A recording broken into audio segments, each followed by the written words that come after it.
حاصل پرچیز سیستم زموږ سره د ایم ډي آی مین کله چې تاسو دا بټن کلیک کوئ د دې لپاره موږ کوډ کړی دی. کله چې موږ پرچیز کلیک کوو باید د دې لپاره یو فارم تاسو دلته واخلئ.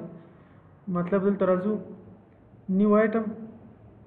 ایډ نیو آیټمز یا دلته راسن د فارم انتخاب کوئ وینډوز فارم څه دا انتخاب کړئ چې وینډوز فارم تاسو دلته اخلئ. نو دلته دا تیار سلیکټ کړو هغه وینډوز دواړو سره راځي نیو آیټم سره هم راځي فارم سره خو دا ځان ته تیار انتخابوي دلته صحیح ده. نو دلته د دې نوم ورکوو فارم پرچیز هر بټن په مطابق هغه نوم دلته ورکړئ. اوس د دې چې کوم ضرورتونه دي موږ دلته یو دوه لاینه کوډ موږ دلته کړو چې تاسو دا کیپشن بټن او فول سکرین کې دی راشي صحیح ده. بار بار موږ استفاده کوو کنه.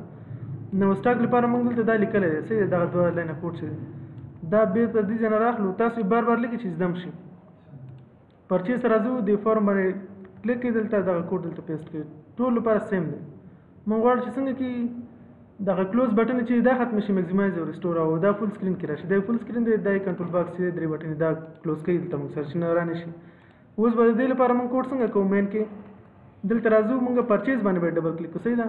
هغه کوډ چې موږ دلته کړی دی که چېرته اف this dot has children نو په دې حالت کې به دلته څه وکړه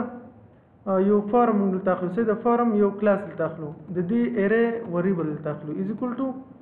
this dot MDI children صحیح دغه تاسو واخلئ. دې کې چې څومره چلډرن راخلاصېږي څومره فارمونه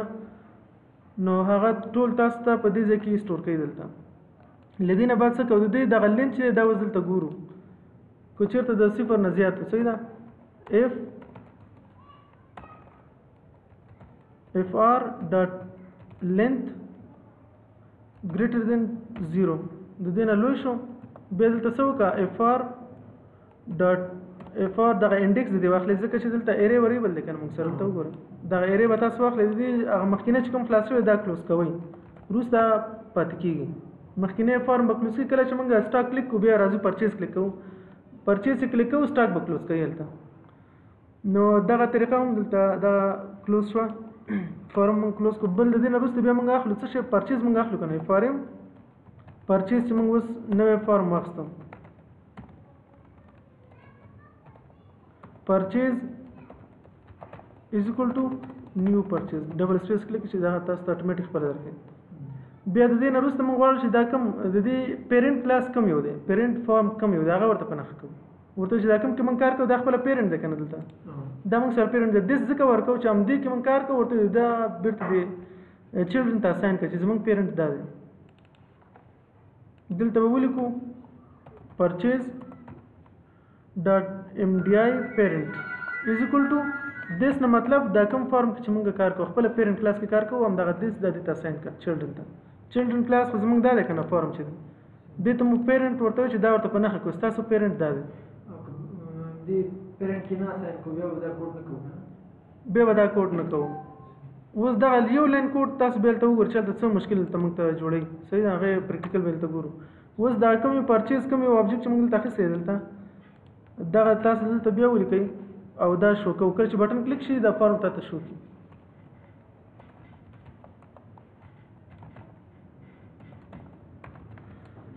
ښه اوس دلته راځو دلته به یو څه لیکل هم وکړو چې موږ ته دا معلومات وشي پرچیز فارم کې ډیزاین کړی خو هم نه دی لیبل به واخلو.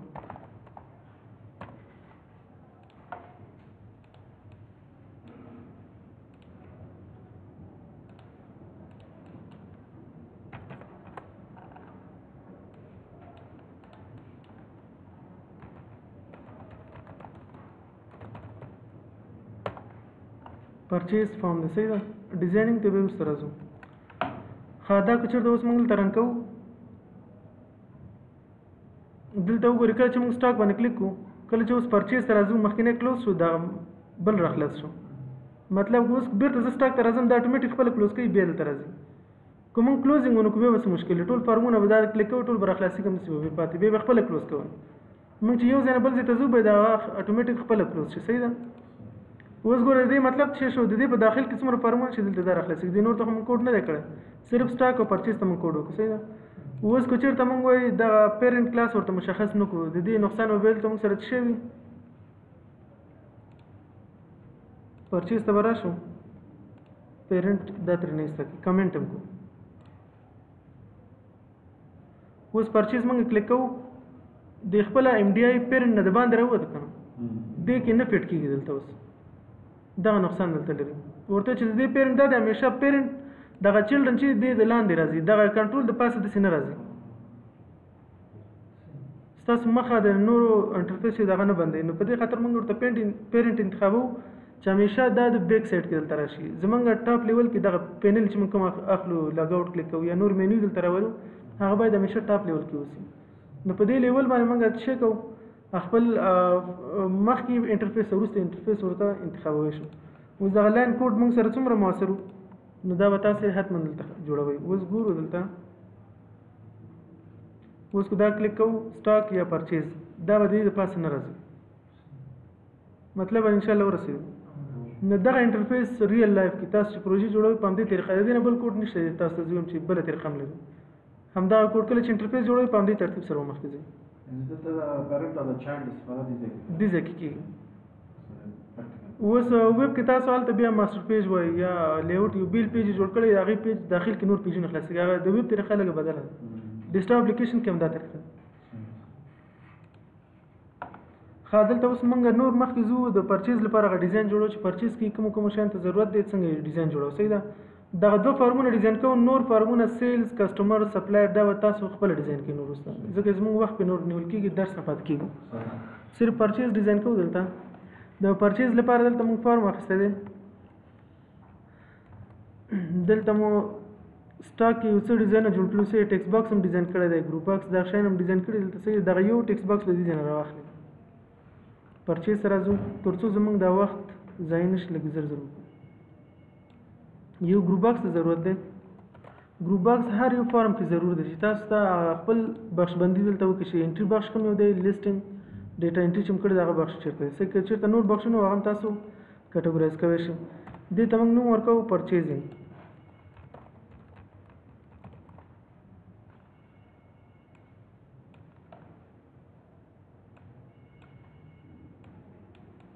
د دې ګروپ باکس ما تاسو ته یو فائدہ مو خو دلته چې تاسو دلته یو فارم جوړ کړئ او دا د یو ځای نه بل ځای تاسو انتقالوي ګور دا یو ګروپ په شکل یو ځای نه بل د ګروپینګ دغه کار کې موږ سره بل چې دی سیکشن هم جدا کوي چې موږ په اسانۍ سره پوه شو او بل ته وړی شو دلته اوس څه کوو یو بارکوډ هلته ضرور دی بارکوډ موږ هلته جوړ کړی کېدای شي بارکوډ نه موږ استفاده وکړو یا سرچنګ نه استفاده کوو نو دلته د دې لپاره نمونه انتخابوو بارکوډ لپاره هم دا بارکوډ نوم دلته تیار لیکل شوی دی کوم چې موږ هغه ځای نه کاپي پیسټ اخلو ټیکس او ډیزاین هر څه همغه په همغه شکل باندې دلته موږ سره راځي اوس که چېرته موږ دلته بل برخه اخلو بل به څه شي لپاره موږ دلته اخلو سرچنګ لپاره یو خو بارکوډ ماشین دلته سرچ کوو صحیح ده بل خپل ټایپ کوو دلته سرچنګ به کوو هغې لپاره ټیکس باکس ما واخیسته بل دلته لیست باکس اخلو څومره آیټم چې دي موږ سره لیست باکس هغې کې موږ سره شو وي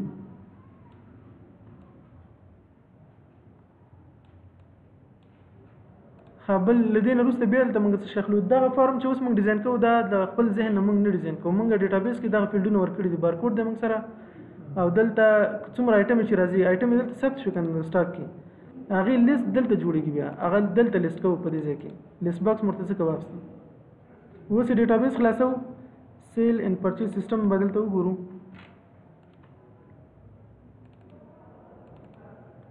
دلته موږ سره پرچیز ټیبل دی صحیح تاسو به ټوله ډیټا د ډیزاین وګورئ معلوموي بیا ورته ډیزاین جوړوي دلته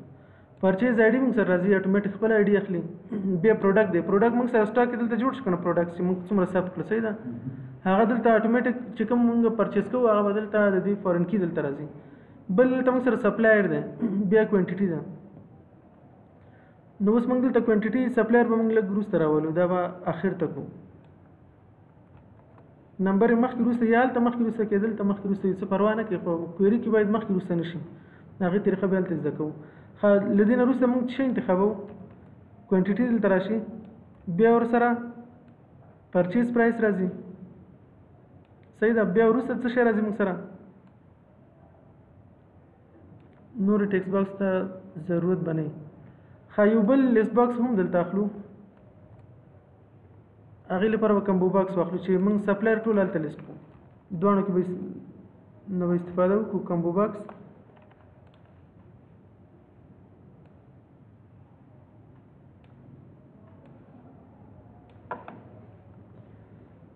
ښه دغه بخشونه موږ دلته راوستو. بل چې دی دلته ډیټ ټایم پیکر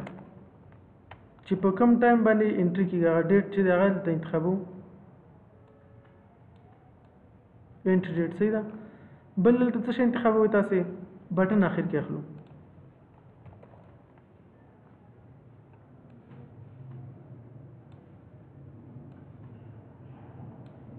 دغه بټن لپاره موږ ډیزاین دلته تیار جوړ کړی دی. دغه ځینه د دې کاپي واخلئ دلته یې راولئ. کېدای شي دغه رنګ یې صرف بدل کړي نور بټن ډیزاین موږ سره جوړ شوی دی. د دې ډیزاین لږ بدل کړي.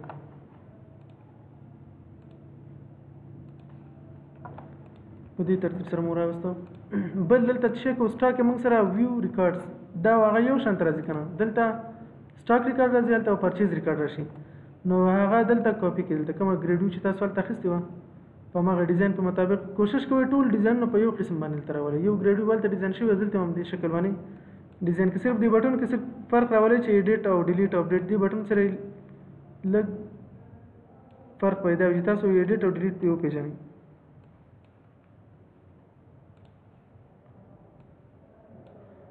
ښه دغه ډیزاین موږ دلته جوړ کړو.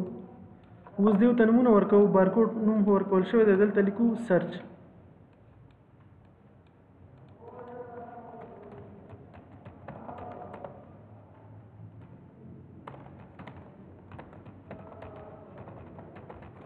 سرچ پروډکټ. صحیح ده. دلته بیا لیست باکس دی موږ سره LST لیست باکس LST څه دی پروډکټ څومره پروډکټ چې هلته سیو شوي دي ټول لیست به دلته راشي موږ سره. او دلته موږ څه شی انتخابوو لیبل مو نه دي ورکړي.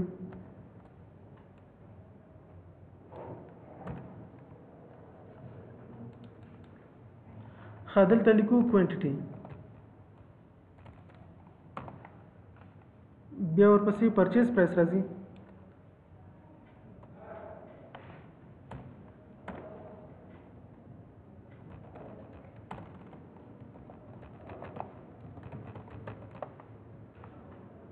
ورپسې څه شی راځي موږ سره سپلایر. کمبو باکس مو اخیستی سپلایر به دلته لیست کړو موږ. ښه دوی ته مو نومونه نه دي ورکړي. دا لیبل دی. اوس ټیکس باکس ته نومونه ورکړئ. TXT پرچیز پرایس. او دلته سپلایر لپاره دلته څه شی انتخابوو CMB کمبو باکس CMB سپلایر. دا پروګرامینګ کې هلته موږ چې کله کوډ کې کوو که نه ورته چې د دې نه کومه ویلو راواخلو هغه په مطابق. اوس دلته څه شی کوو DT دا هم TXT انټري ډیټ. دلته انټري ډیټ د ګورو ډیټابیس کې موږ صرف دلته ډیټ ورکړی پروا نه کې دلته ډیټ مخکې وروسته شي. په دې پرچیز کې تاسو وګورئ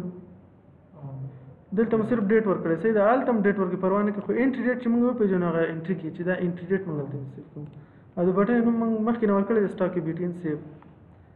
ښه تر دې حده پورې زموږ دغه فارم ډیزاین شو. اوس دلته راځو دا رن کول څنګه ښکاري. پرچیز ته راځو. پرچیز لپاره دلته هیڅ ډیټا دا اوس نه لري. دې ته هیڅ کوډ نه دی شوی صرف ډیزاین موږ جوړ کړو. د سټاک لپاره مو ډیزاین جوړ کړو او د پرچیز لپاره. صحیح ده. اوس له دې نه وروسته موږ څه کوو لومړی کنیکشن ته موږ راځو. کنیکشن کې درې شیان ډېر زیات مهم دي. یو کلاس دی موږ سره انیشل کټالاګ ډیټا سورس او انټیګریټډ سکیورټي. دا درې نومونه به تاسو سپیل سره صحیح زده کړئ. که دې سپیل مسټیک تاسو وکړئ کنیکشن نه جوړي. کنیکشن د جوړولو مختلفې طریقې د هغې باندې راځو. اوس کنیکشن د ډیټابیس سره څنګه جوړو.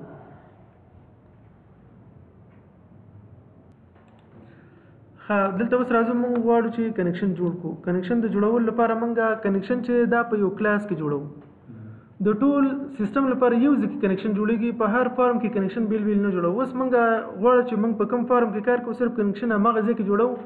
وروسته چې بیا بل فارم کې د هغې کنیکشن استفاده کوو هغې لپاره بیا یو کلاس جوړو. کلاس طریقې ته وروسته راځو. اوس په هر فارم کې کنیکشن څنګه جوړیږي دا طریقه زده کړو. صحیح ده.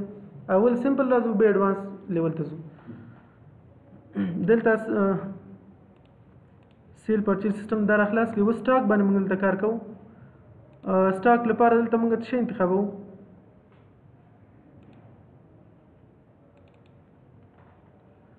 کنیکشن به تاسو دغه پاس سر کې چې دلته به جوړوئ. صحیح ده. پاس ځای کې دلته لیکو SQL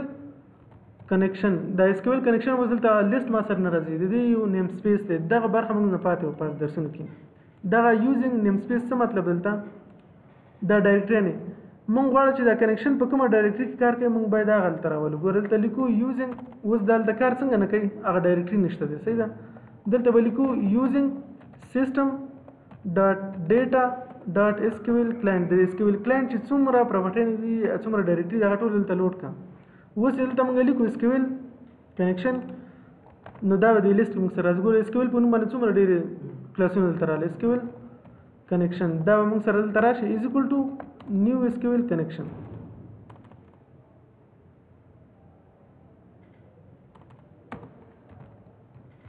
یو آبجیکټ به واخلئ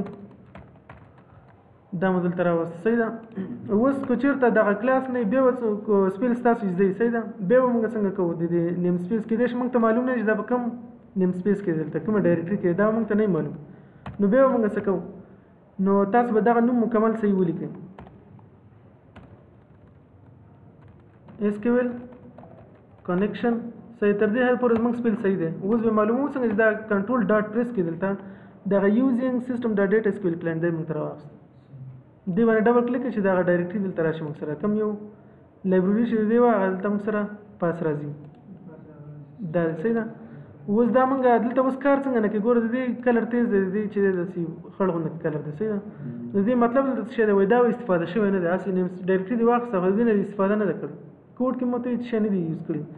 نو د دې لپاره دغه کلاس به دلته واخلو آبجیکټ اوس هلته کلر ته وګورئ کلر تیز شو کنه دلته اوس چې دا موږ دې کې یو څه استفاده کړو دا نه استفاده شي اوس دې ته ضرورت نشته دا کېدای شي تاسو ډیلیټ کړئ دې ته ضرورت نشته په دې ځای کې کله چې ضرورت راځي دا ډایرکټري بای ډیفالت دلته راوست کېدای شي ځینې وخت کې د دې شی نه استفاده وکړئ ځکه دلته ډیفالت راوستی خو اوس هغې سره کار نه لرو نو SQL کنیکشن لپاره کوم ډایرکټري استفاده کوو ډیټا SQL کلاینټ صحیح ده سیسټم په ټولو کې راځي بیا ډیټا SQL کلاینټ دا هم په یاد وي صحیح ده اوس دې داخل کې موږ څه شی لیکو او ریکارډ آن دی بل ترازی دلته موږ لیکو ډیټا سورس از ایکوال ټو کمپیوټر نه موږ دلته انتخاب وکړو تاسو بدلته دغه نوم راواخلئ اوس دې ځای کې تاسو دا بیک سلیش دا دلته ایرر درکړي که چېرته ایرر و یو بل بیک سلیش دا اضافه کړي دلته چې هغه ایرر ختم شي تاسو سره که چېرته نیم سپیس انسټنس نیم نه ورکړئ بیا دا ایرر تاسو ته نه راځي که چېرته دغه نوم ګوره خپل نوم دی بیا یو بل نوم دی ورسره تاسو که یو نوم ورکړی بیا مشکل نه جوړوي صحیح ده نو دلته یو سیمي کالن تاسو ولګوئ د دې نه بعد موږ څه انتخابوو انیشل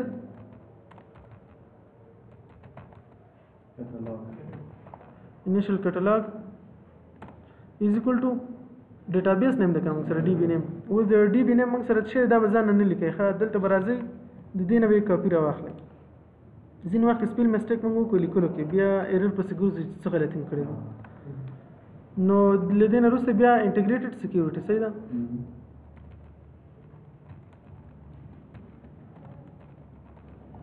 is equal to SSPI د اخر کې سیمیکالن مو ورکړه ځکه دلته بند دی اخر کې اوس دغه کنیکشن موږ دلته معلوموو څنګه چې دا ایرر لري که نه لري موږ دا خپل سټاک چې دا دلته رن کوو دلته دا رن کېدل دې ځای کې ګوره موږ سره دلته ایرر راغی څه شي کې ایرر دی وایي کیورډ ناٹ سپورټډ انټیګریټډ سکیورټي انټیګریټډ چې دی دا موږ دلته غلط کړی دی دلته یو ای کم ورکړی دی که دا و سټاپ کې بیرته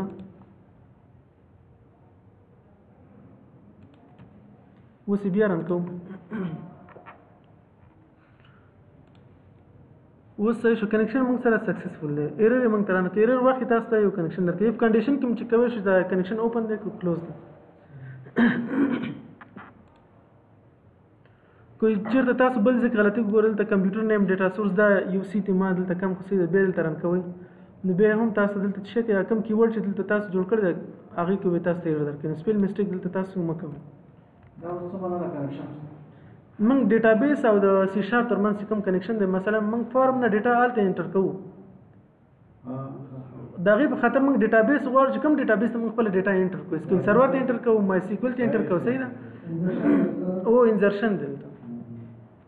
نو دې کې موږ ډیټابیس ورته انتخاب کوو ډیټابیس کې موږ یوزر نیم او پاسورډ دا شی ورته انتخابو اوس کو چیرته موږ یو کنیکشن جوړو د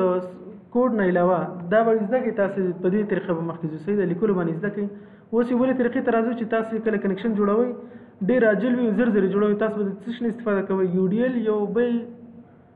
بخش د موږ سره یو بل پروګرام دی UDL دا ایکستنشن دی ته ورکړئ ډبل کلیک کړئ صحیح دغه شکل چې په دې طریقه جوړ شو دا موږ سره د ډیټابیس کنیکشن لپاره استفاده کوو دا هغه وخت دغه برخه راځي کړئ چې تاسو افیس پروګرام انسټال کړئ SQL سرور انسټال کړئ دغه سافټویر تاسو خپل درکړئ د سې ایکسترا سافټویر چې تاسو انسټال کړئ SQL ډیټابیس نه بعد تاسو راځي UDL اخر کې ایکستنشن TXT پر ځای ما UDL ولیکو نو دلته اوس وایي چې تاسو دلته کم یو ډیټابیس انتخابوي اکسس هم شته د موږ سره نور ډیټابیس هم شته ګور موږ چې SQL سرور نه استفاده کوو دا پاسو ګورئ LEDB پرووایډر فور SQL سرور صحیح ده د دې نه استفاده کوي شو د دې لیټیسټ ورژن نه دا دوه استفاده کیږي دا نیکسټ کوي دلته په دې ځای باندې کلیک چې هغه د کمپیوټر نیم راوخلي کمپیوټر نیم راوخستم یا کو چیرته دلته روان اخلي به تاسو SQL سرور نه کاپی دلته پیسټ کړئ چې دلته راشي دلته اوس چې انټیګریټډ سکیورټي نه استفاده کوو یا خپل یوزر نیم پاسورډ ورته ورکوم کوم یوزر نیم پاسورډ چې دلته په سیستم کې موږ سره موجود دی یوزر نیم پاسورډ موږ کوم ځای نه ورکو په ډیټابیس کې دلته سکیورټي بخش راځي موږ سره دلته وایي لاګین سي د کوم یوزر چې ما جوړ کړی ما سره دا شته دی نو یوزر دلته جوړم رائټ کلیک کې په دې ځای باندې ګوره هر یو ډیټابیس منځ کې هم سکیورټي شته تاسو په دې باندې غلط نشئ سیل پرچیز سیستم ته موږ راشو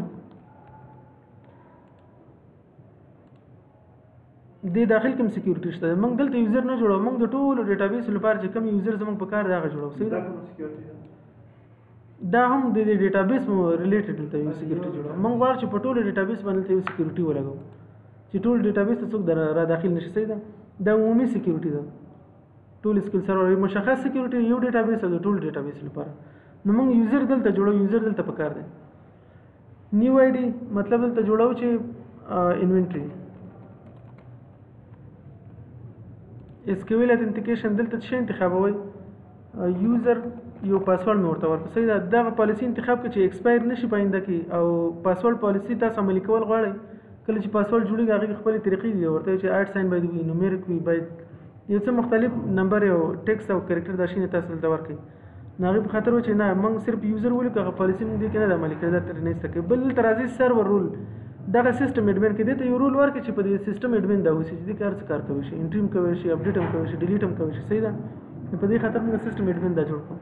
خا دا وصل توکې شو اوس دا کوم یوزر چې موږ دلته جوړ کړی دی سیل پرچیز کې دلته وې تاسو لیکئ یوزر ID یوزر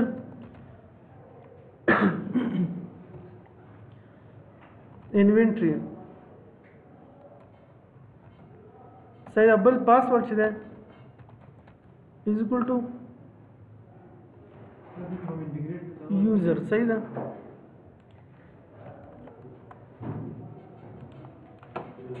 مهرباني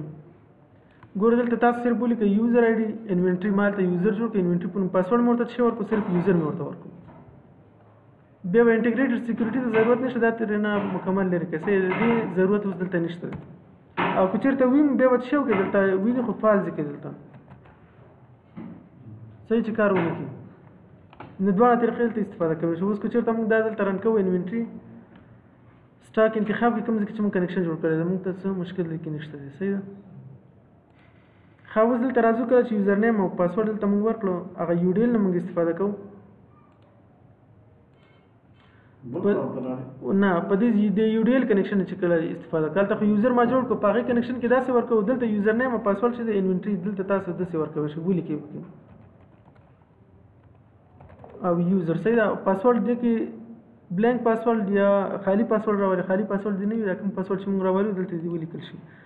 بل د کوم ډیټابیس سره کنیکشن تاسو جوړوي هغه ډیټابیس لیست به تاسو درکې څومره ډیټابیس چې دي سیلز پرچیز سیستم چې دا به تاسو راوخلئ صحیح ده او که چیرته تاسو اکسس سره کنیکشن جوړوئ صرف اټیچ ډیټابیس دا به ورته انتخاب کړئ اکسس صرف هغه فایل دلته راخلئ اوس SQL سرور د دې طریقې نه استفاده کوو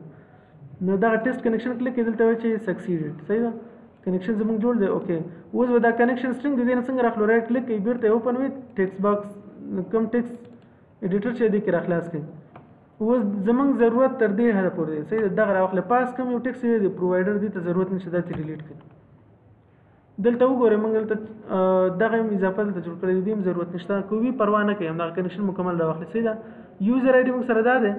پاسورډ کو چیرته تاسو دلته درنه کې دلته ولیکئ پاسورډ اکثر وخت د سکیورټي په خاطر نه درکې چې فایل کې سیو نشي بل څه کې ونه ګوري وروسته تاسو خپل ولیکئ ښه پاسورډ دلته لیکو یوزر صحیح سیمیکالن انیشل کټلاګ دلته وګورئ هماغه ډیټابیس نیم بیا ډیټا سورس دلته کمپیوټر نیم دلته راخلي صحیح دغه ټول کاپي کې دي ځنه او د دې سی شارپ ته راشئ د دې ټولو سټرینګ پر ځای دلته تاسو شی انتخاب کړئ همدغه خپل ټیکسټ دلته کاپي پیسټ کړئ صرف کنیکشن مالته جوړ کړو دلته صرف کاپي پیسټ کوو صحیح ده اوس دلته دغه ایرر تاسو درکړئ دغه بیک سلیش دلته دا یو سلیش ورسره بل اضافه کړئ ښه دلته وایي چې دغه یوزر آی ډي کو چیرته موږ دلته د ټول نه وروسته یوسو دا هم تاسو ته کوم مشکل نه درکوي دلته سیمیکالن ولګوئ د مخکې وروستوالی هم دلته پروا نه کوي که یوزر آی ډي اخر کې راولي اول کې راولي دا مشکل دی کې نشته صرف تاسو همیشه انیشل کټلاګ سپیل صحیح کوئ یو څه شی ورته اساین کوئ هلته هماغه برخې صحیح ولیکئ کنیکشن باندې انشاءالله پوه شو دا به پریکټس به وکړئ دلته دا به زده کړئ صحیح ده اوس له دې نه وروسته موږ څه شی کوو کله چې موږ دغه بټن کلیک کوو سټاک ته راځو په دې سټاک کې موږ یو والیډیشن ته ضرورت دی کله چې بارکوډ انټر کوو پروډکټ نیم انټر کوو یا ټایپ یا کمپنی نیم دغه ټیکس باکس کې باید خالی انټر نشي دغه والیډیشن دی ته وایي چې ویلیډ ډیټا وي کوم ځای کې د ټیکس ضرورت دی ټیکس انټر کا او کوم ځای کې د نمبر ضرورت دی نمبر انټر کا ګوره دلته چې موږ پرچیز پرایس او سیل پرایس انتخابو دې کې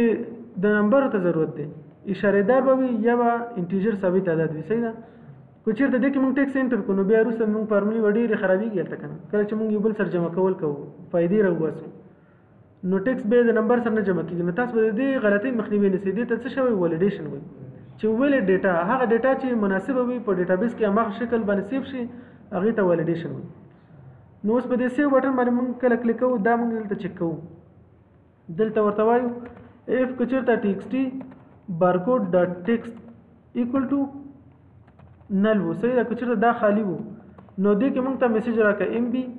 میسیج باکس ډبل ټیپ پریس کړئ دلته ولیکئ چې بارکوډ از نیډ یا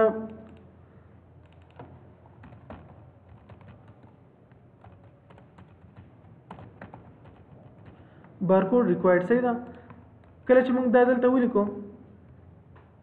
سیو به موږ اخر کې کلیک کوو ګوره په دې بټن باندې موږ کلیک کوو دلته ما څه نه دي لیکلي نو ما ته وایي چې دا بارکوډ ضرورت دی دلته کله چې زه په دې اوکې کلیک کوم دا بارکوډ دا کرسر نه دی بلینکینګ دا دلته اتوماتیک خپل راشي او کلر دی هم ورسره چینج شي دي ته څه شوی والیډیشن موږ یوزر دې ته متوجه کوو چې دا شی ضرورت دی دا دلته ولیکه نو دلته باید څه کوو کرسر چې هلته راځي هغې لپاره موږ څه کوو TXT بارکوډ ډاټ فوکس دلته انتخاب کوو چې کوم فوکس هلته کرسر لاړ شي سلیکټ هم راوستی شو ښه او دلته بیا موږ څه کوو وروسته بیا TXT کلر یې چینج کوو چې رنګ هم ورته پته ولګي ډاټ بیک کلر از اکول ټو کلر ډاټ پینک صحیح ده دا پینک کلر دې ته ور واچوو اوس دلته وګورئ که چېرته میسیج موږ نه ورکوو میسیج مو ورکوو یا دواړه دې اوسي دواړه حالاتو کې څنګه چې کېږي کله چې موږ سټاک کلیک کړو دلته وایي چې بارکوډ ریکوایرډ صحیح ده کلر هم چینج شو که نه نو کله چې اوس په دې کې موږ لیکل وکړو مثلا ورته وایي چې دې کې موږ ولیکو بارکوډ شپېته یو کوډ مې ورته ورکړو د لیکلو وخت کې دغه کلر بېرته ختم کړو دې ته کومه پراپرټي وایي چې کله ایونټ موږ دې جنریټ کوو دې ته وایي ټیکسټ چینج دا رن ټایم چې لیکل کوو ټیکسټ چینج کېږي صحیح ده نو دې په خاطر باندې موږ دلته یو بل ایونټ دی یو ټیکسټ باکس موږ دا ټول باندې عملي کېږي دا یو د ټول لپاره کافي دی چې تاسو صرف زده شئ آیډیا واخلئ دلته ښه د دې لپاره موږ دلته سټاک بیا څه کوو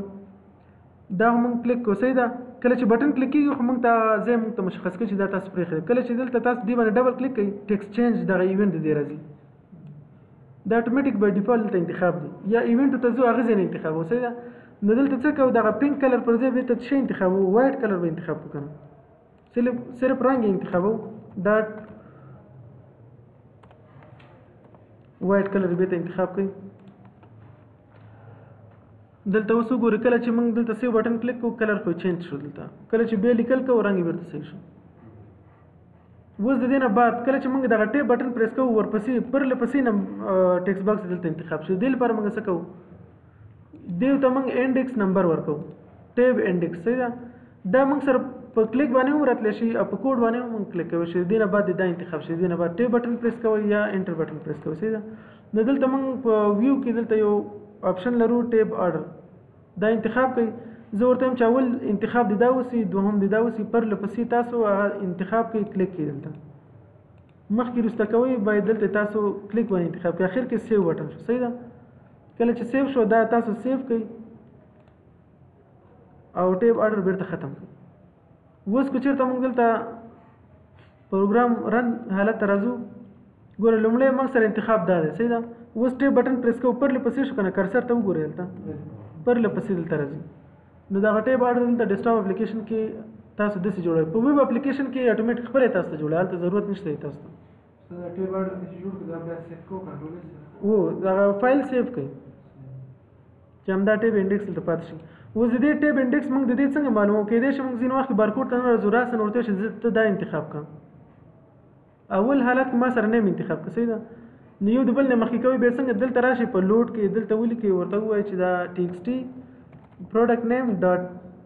dot select اولنې انتخاب ماته فوکس باندې راځي او سلیکټ باندې راځي. سلیکټ او فوکس څه فرق لري چې دې کې کوم ټیکسټ لیکل شوی دا ټول سلیکشن هم ورسره وکړه ټول انتخاب هم کوه هغې ځای ته راشه سلیکشن دا فرق او فوکس صرف کرسر راولي سلیکشن نه کوي. اوس دلته ګوره کله چې موږ دا دلته رن کوو اوس اولنې حالت کې موږ سره سټاک کې بد شی راځي پروډکټ ته وګورئ بای ډیفالټ دا ځای ما سره انتخاب دی ډاټ سلیکټ دغه معنا ورکوي یا فوکس انشاءالله په مطلب باندې رسېږي. دغه سلیکټ ګوره کله چې دې کې ټیکس لیکل شوی داسې انتخاب داسې کوي او فوکس صرف دا کرسر راولي نور ټیکس نه انتخاب صرف کرسر راولي هماغه ځای پوینټ ته ځان رسوي. او دا خبره ما تاسو ته وکړه موږ د ټول پروجیکټ لپاره یو کنیکشن جوړو. اوس هر یو فارم کې ځکه جوړو چې دغه مشکل یو ځل تاسو وګورئ بیا اسانه لاره لټوو. یو کنیکشن جوړیږي هغې لپاره یو کلاس جوړوه کلاس موضوع به زموږ وروسته راځي. او تھرو کنیکشن ډیټا موږ انسرټ کوو.